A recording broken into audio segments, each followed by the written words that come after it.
Painting ಸಖತ್ತಾಗಿದೆ ಅಲ್ಲ, even ceiling ತುಂಬ ಅಟ್ರಾಕ್ಟಿವ್ ಆಗಿದೆ. ಬಟ್ ಇದು ಆರ್ಟ್ ಗ್ಯಾಲರಿ ಅಲ್ಲ, ಇದು ಬಂದುಬಿಟ್ಟು ಇಂಡಿಯನ್ ರೆಸ್ಟೋರೆಂಟ್ ವಿಯೆಟ್ನಾಮಲ್ಲಿ.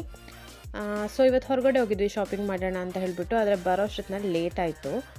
ಮತ್ತೆ ಮನೆಗೆ ಹೋಗಿ ಅಡುಗೆ ಮಾಡಿ ಮಲಗೋ ಅಷ್ಟೊತ್ತಿನಲ್ಲಿ ರಗಳೆ ಲೇಟ್ ಆಗುತ್ತೆ. ಮಾರ್ನಿಂಗ್ ಬೇರೆ ಡ್ಯೂಟಿ ಇತ್ತು. ಸೊ ಹೊರಗಡೆ ಹೋಗಿ ತಿನ್ನೋಣ ಅಂತ ಡಿಸೈಡ್ ಮಾಡಿದ್ವಿ.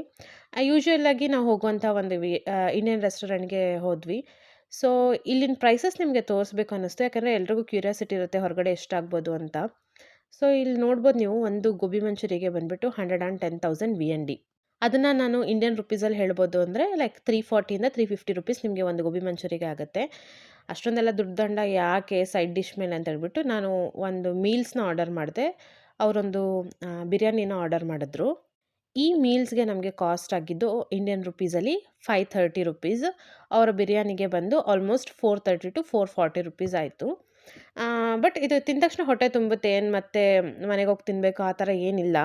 ಇಷ್ಟೊಂದೆಲ್ಲ ಖರ್ಚು ಮಾಡಿ ತಿನ್ನಬೇಕಾ ಅನ್ನೋ ಒಂದು ಕ್ವೆಶ್ಚನ್‌ಗೆ ಆನ್ಸರ್ ಏನು ಅಂದರೆ, ಮನೆಯಿಂದ ದೂರ ಇದ್ದೀವಿ, ಬೇರೆ ದೇಶದಲ್ಲಿದ್ದೀವಿ ಅಂದಾಗ ಹೌದು, ನಮ್ಮೂರು ಊಟ ತಿನ್ಬೇಕನ್ಸುತ್ತೆ.